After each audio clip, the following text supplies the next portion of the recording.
ഒരു യൂണിവേഴ്സൽ സെറമണിക്ക് നിങ്ങളെല്ലാവരും ക്ഷണിക്കുകയാണ്. Banner PV=NRT. Special invitees professor Charles Boyle and Avogadro. Charles ഉടൻ തന്നെ മറുപടി പറഞ്ഞു, വീട്ടിൽ വരാം. സോ നോട്ട് ചെയ്തു, B/T എ കോൺസ്റ്റൻറ്റ്. ബോയിൽ അല്പം പതുക്കെ മറുപടി പറഞ്ഞത്, പിന്നെ വരാം. അതും നോട്ട് ചെയ്തു, PV constant. What about professor Avogadro? പുള്ളി അല്പം കടുപ്പക്കാരനാണ്. ഹീ സെഡ്, വീട്ടിലേക്കോ? നോ.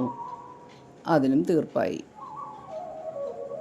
ഇനി ഈ മൂന്നും കൂടി ചേർത്താൽ VIP-കളുടെ കാര്യം ഉറപ്പിച്ചു. PV=NRT. 6 ഉറപ്പാണ്. ഇതൊരു യൂണിവേഴ്സൽ ലോ. പക്ഷേ പറഞ്ഞിട്ടെന്ത് കാര്യം? ആരാ അനുസരിക്കുക? Only ideal gases. Dear friends, അങ്ങനെ നിങ്ങൾക്ക് ഐഡിയൽ ഗ്യാസ് ഇക്വേഷനും ബോയിൽസ് ലോയും ചാൾസ് ലോയും എളുപ്പത്തിൽ ഓർത്തു വയ്ക്കാം. മലയാളികൾക്ക് മാത്രം. കേട്ടോ? ഇഷ്ടമായോ?